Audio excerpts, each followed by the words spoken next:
el diputado Hamlet García Almaguer, que ya está listo para entrarle sin máscaras y que le deseo la mejor de las suertes porque viene una sesión maratónica el día de hoy en la Cámara de Diputados. Diputado, bienvenido, ¿cómo está? ¿Cómo le va? Muy buenas tardes, Manuel, un gusto saludarte y a toda la audiencia de Sin Máscaras, a tus órdenes. Muchas gracias, diputado. Para entender, ¿es posible que hoy quede saber quién sea la nueva presidenta del INE? Pues o mañana, justo porque pueden madrugarse. tenemos varias reuniones al respecto, al rato vamos a tener una para analizar estas cuestiones. Pues por aquí tenemos las quintetas y lo que estamos viendo pues es la procedencia de los perfiles. Estamos analizando también el texto de la Constitución, particularmente lo que se establece en el inciso D, que es del artículo tinente, porque es el relativo a lo que ocurre cuando no hay un acuerdo en la Junta de Coordinación Política, y dice: vencido el plazo para el efecto se establezca en el acuerdo que se refiere al inciso A, que el órgano de dirección política de la Cámara haya realizado la votación, esto es, si la Jucopo vota, o remisión previstas en el inciso anterior, o sea, que haya emitido la propuesta a la mesa directiva, y no se alcance la votación requerida en el Pleno, se deberá convocar a esta una sesión en la que se realizará la elección mediante insaculación de la lista conformada por el Comité de Evaluación. Es o habiéndolo hecho, no se alcance la votación requerida en el Pleno. Entonces hay supuestos para la insaculación. Uno es que se presenten las propuestas a la mesa las someta a consideración del Pleno y el Pleno no logre las 2/3 partes. Y otra, conforme a este propio inciso, es un supuesto en el que en la Junta de Coordinación no se logró un acuerdo y a su vez no se remitieron las propuestas a la mesa directiva, y entonces hay una interpretación que dice que se puede dar un paso directo a la insaculación. Entonces estamos un poco en ese debate jurídico. También hay algunos que interpretan que la insaculación se debería realizar sobre todos los que están integrando las quintetas, sobre los 20. Otros decimos que conforme a la propia resolución del tribunal, solamente se tendría que hacer la insaculación quinteta por quinteta, o sea, no mezclarlas, porque ya están fijas, la que va para la presidencia y las otras 3 que son de integrantes ordinarios, digamos. Y en su caso, bueno, pues también tenemos que acordar los términos en los que se realizaría la insaculación, y ahí hay muchas opciones, ¿no? Si es con papeletas, si es con esferas, si es con un sistema automático, si es con una mano, ¿no? Para poder extraer el La mano boleto ganador, sagrada. la mano Estilo sagrada. Chabelo, no, pues tecnología de punta, ¿no? Sí, la mayoría se inclina porque sea un sistema automático y en el que busquemos pues prevenir cualquier afectación o digamos triquiñuela en este tipo de sorteos, ¿no? Pues sí, porque honestamente de mano, o sea, está muy, muy tipo catafixia. Y imagínese, diputado, que sea la mano de Rubén Moreira, suerte, suerte, espuchón, y sale reelecto Lorenzo Córdoba para otro periodo de la nada. otros 9 años para Lorenzo, va a decir la esfera.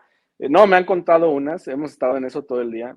Hay quien dice que incluso las esferas se calientan o se enfrían, y entonces ya quien la obtiene de la urna, pues sabe si tiene que sacarla que tiene una temperatura más baja o más alta. Y luego ya en los papeles hay quien dice que las tintas tienen relieve. Entonces, bueno, va a ser toda una discusión también en su caso cómo desarrollar esta insaculación, Manuel. Correcto, diputado. ¿Cómo está el PRI? ¿Cómo ve de ánimos al PRI? Porque yo veo bastante confusión. Rubén Moreira dice una cosa y Alito Moreno dice otra.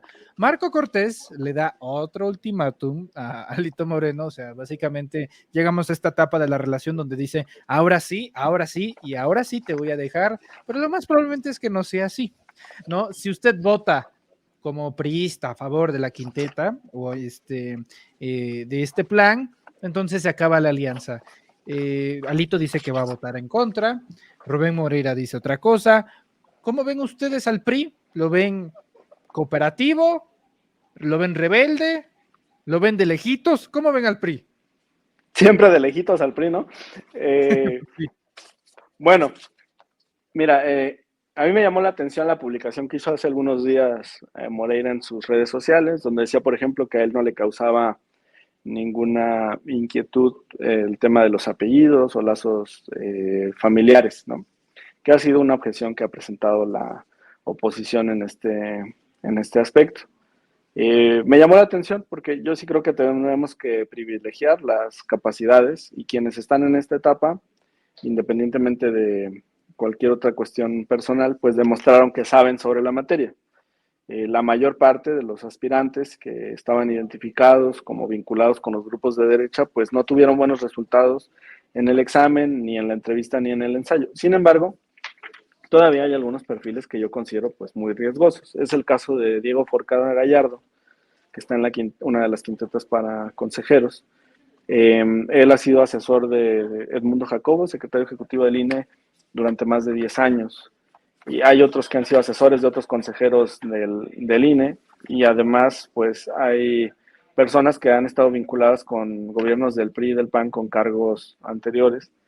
Incluso en un debate que tuvimos en un medio tradicional el lunes, una diputada del PRI manifestó que en la quinteta de presidencia ellos veían bien a Rebeca Barrera Amador, que es del estado de Baja California Sur. Hay expresidentes de tribunales electorales locales, hay personas con mucha capacidad y experiencia, y a veces el foco en una quinteta se va mucho con el tema familiar y se dejan de lado otras cuestiones. Por ejemplo, en esta de consejeros, donde está Diego Forcada, también viene Luis Alberto Hernández Morales, que él ha tenido diversos cargos en el estado de Baja California en materia electoral. Jorge Montaño Ventura, que estuvo en el Parlamento Abierto de la Reforma Electoral, que ha sido consejero, magistrado y ahora es el fiscal de delitos electorales de Tabasco, es tabasqueño. Netzaí Sandoval, que pues lo han intentado descalificar por su parentesco con el diputado Pablo Amílcar. Yo sé que Netzaí ha tenido una carrera más jurídica que política, incluso él fue secretario de Estudio y Cuenta, o sea, proyectista, en la Suprema Corte de Justicia de la Nación y fue el director del Instituto de Defensoría de Oficio, o sea, litigaba contra el gobierno y contra la Fiscalía, precisamente por la imposición de penas a sus representados. Y viene ahí Bernardo Valle Monroy, que ha sido consejero de la Ciudad de México. En una de las quintetas de mujeres, no la de la presidencia, sino la ordinaria, es un tema muy interesante porque hay 3 oaxaqueñas en la misma quinteta. Naima Enríquez, Jessica Jacibe Hernández y Rita Bel López Vences.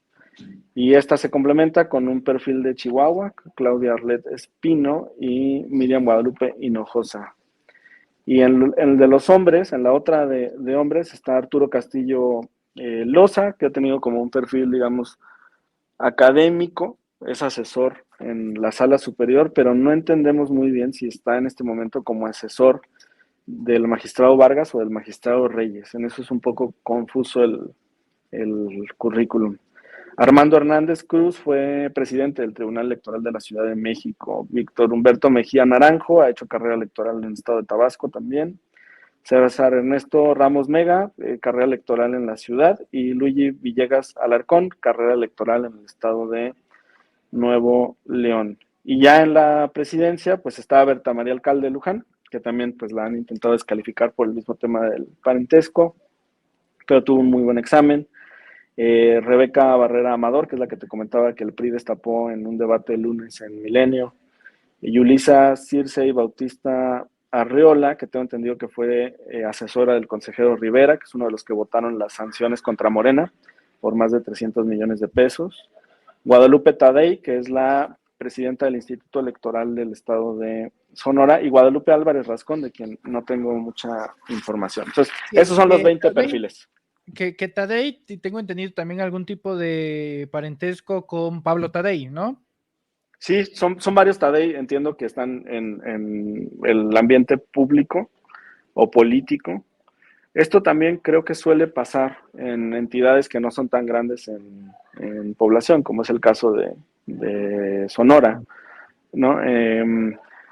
Lo que sí tendríamos que anunciar es que por el plazo que lleva ella en la presidencia del Instituto Electoral de ese estado, de Sonora, pues no habría sido designada por la mayoría de Morena para ocupar ese cargo. Entonces son algunos matices que son importantes señalar.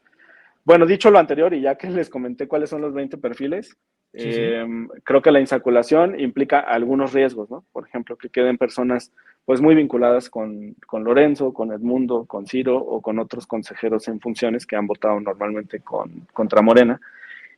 Pero también hay pues perfiles con capacidad, con experiencia, con una carrera transversal. A mí me llama mucho la atención el perfil de Montaño, porque te digo que a él lo conocimos aquí en el Parlamento Abierto y ha tenido experiencia en materia administrativa como consejero, en materia judicial como magistrado y en materia penal como fiscal. Entonces conoce el derecho de manera transversal y eso es importante. El expresidente también del Tribunal Electoral de la Ciudad de México. Hay perfiles aquí que pues valen mucho la pena y habrá que analizar junto con las diferentes bancadas cuál es la propuesta, a ver si al rato en la Junta de Coordinación logran un acuerdo para mandarlo a la mesa y que la mesa nos lo someta a votación. Y si no es así, bueno, pues está en el debate si podrían ir o no directamente a la insaculación. Correcto. Diputado Hamlet Almaguer, aprovechando que estamos no solamente en vivo, sino también en un día como lo es el de hoy, bastante importante, anuncia el INE el ordenamiento de la eliminación de la conferencia matutina del presidente López Obrador, que se dio, si no me equivoco, hace 2 días, en donde el presidente revelaba cuál era el plan C y dijo, y lo cito textual, hay un plan C, no votar por el bloque conservador. Hasta donde tengo entendido, no hay ningún partido político que se llame bloque conservador. Tampoco hay una alianza electoral que se llame o coalición que se llame bloque conservador.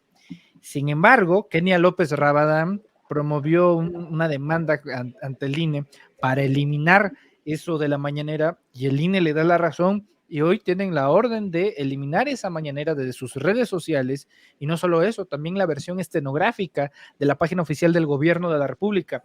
Tal vez la primera pregunta que yo haría, Hamlet, es, ¿tienen la facultad de hacer eso, de censurar al mismísimo presidente de la República? Y dos, ¿es esto ético? Porque argumentan que hay desequilibrio de la contienda electoral de Coahuila y el Estado de México. ¿Cómo lo ves? Bueno, hay que darle una lectura política. Sabemos lo que ocurre en el Consejo General del INE. Es el ocaso de Lorenzo Córdoba, de Ciro Murayama y de su grupo, sobre todo con la renuncia ahora del secretario ejecutivo de Edmundo Jacobo.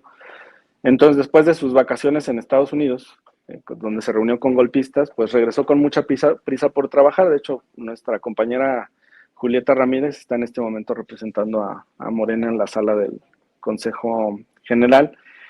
Y dentro del orden del día, pues estaba esta medida provisional, digamos, de sanción sobre lo que expresó el presidente de la República. Estaba también un tema relacionado con que siga la democracia y está también el tema de Odebrecht y finalmente pues el informe que tiene que, bueno, que quiere rendir Lorenzo Córdoba, un informe que costó millones y millones de pesos a través de contratos adicionales que fácilmente le hubieran podido elaborar sus propios asesores, su séquito de asesores sin necesidad de contratar a una consultoría para que le enseñaran cómo hacer un informe. Dicho lo anterior, cuando tú ves el cúmulo de asuntos que están sometiéndose a consideración del Pleno, del Consejo General, en una de las últimas sesiones de Lorenzo Córdoba, puede ser la última o puede ser que convoque a otra mañana, hasta el 2 de abril podría convocar a otras sesiones extraordinarias. Pues francamente existe un móvil político en todas estas cuestiones. Incluso hace algunas horas él expresó su inconformidad con la Fiscalía General de la República, con algunos ministros de la Suprema Corte que no le han dado la razón en sus planteamientos, con la Sala Superior del Tribunal Electoral, lo hizo el propio Ciro Murayama. Entonces, ya vemos que en este momento pues están intentando expresar todas sus inconformidades y también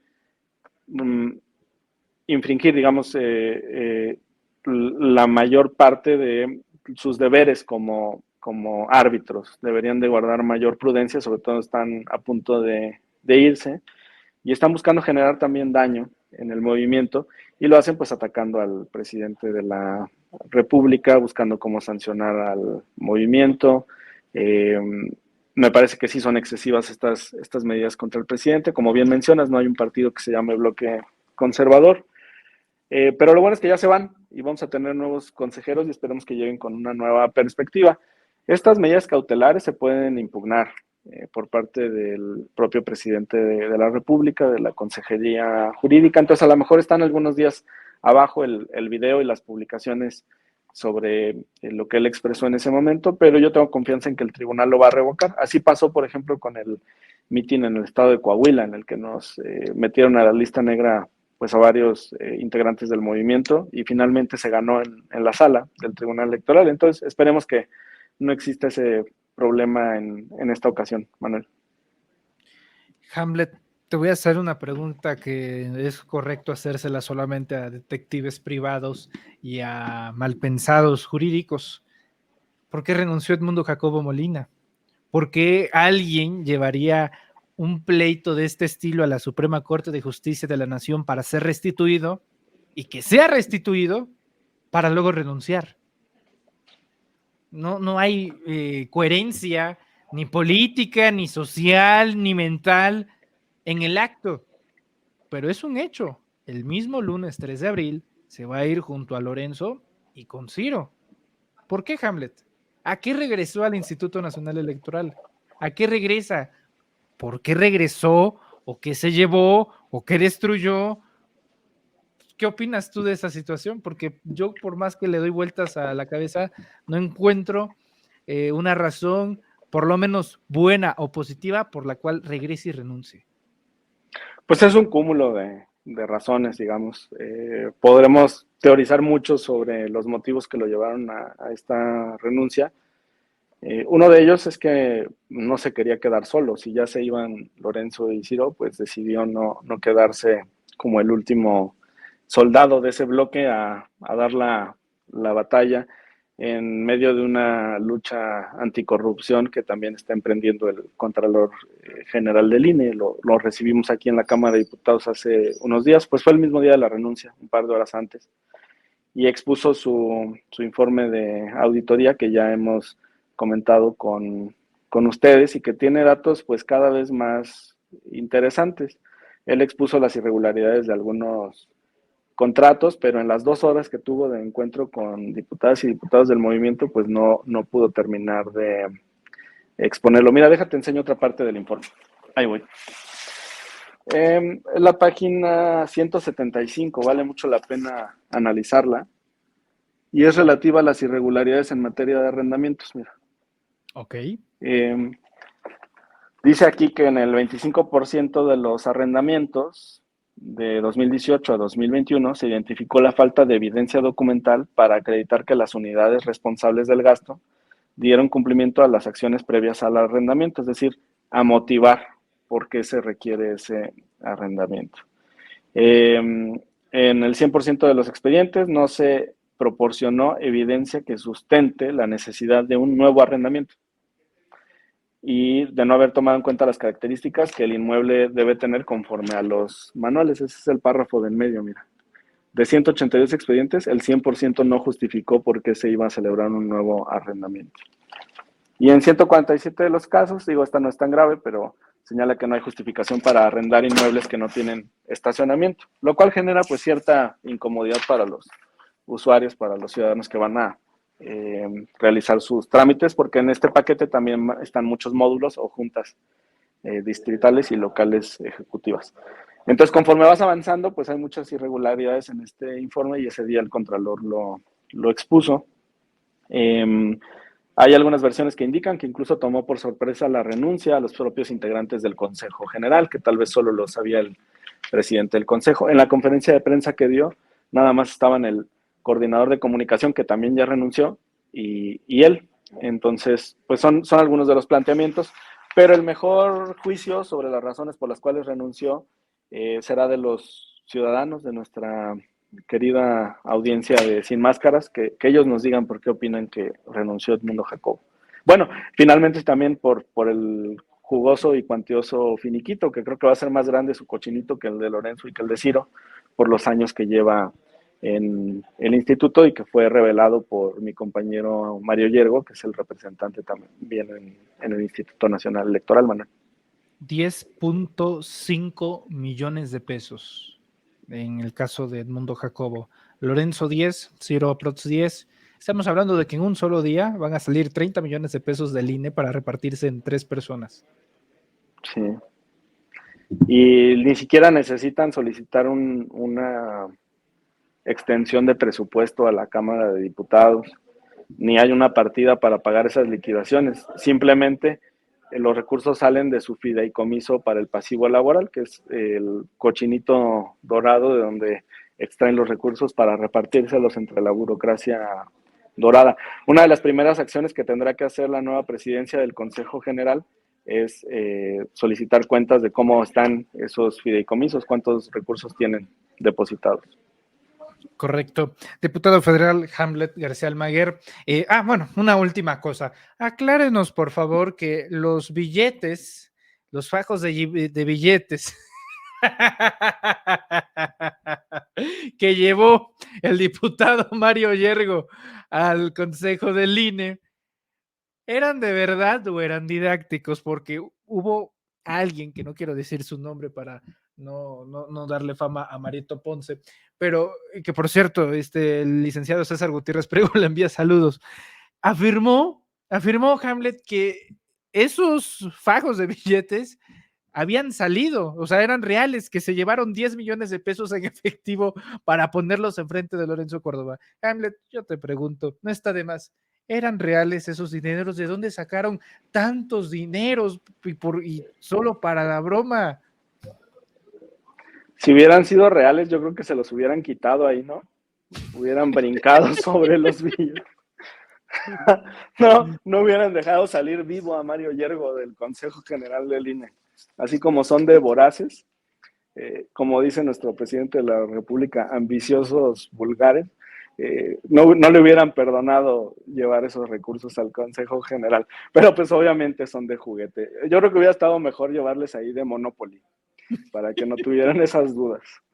Es que hasta turista decían didácticos en grande. Sí, tenían el sello. No había falla, no había falla, y ahí van. No, bueno. Diputado federal Hamlet García Almaguer, yo le agradezco mucho su tiempo y presencia, reserva de que quiera agregar algo más. Le agradezco mucho su participación aquí en un día tan importante como lo es hoy, en la definición del nuevo Consejo del INE. Compártanos sus redes sociales, por favor, esperando, por supuesto, verlo muy pronto para conversar de esto y mucho más. Muchas gracias, Manuel, por la oportunidad de platicar con tu audiencia. Un saludo a todas y a todos. Y pues informarles que vamos a seguir comentando sobre este análisis que realiza el Contralor Interno del INE. Ese día también manifestó que había sufrido presiones y tiene todo nuestro respaldo para que con autonomía realice su trabajo. A él no lo designó Lorenzo y Ciro, sino la Cámara de Diputados. Me encuentran en Twitter como Hamlet-Almaguer. Y hoy va a ser un día muy importante. Esperemos que logremos una designación de consejeros que sea funcional para nuestra democracia. Que tengan muy buena tarde. Diputado, un abrazo del tamaño de Jalisco. Cuídese mucho y estamos en contacto. Gracias. Es el diputado federal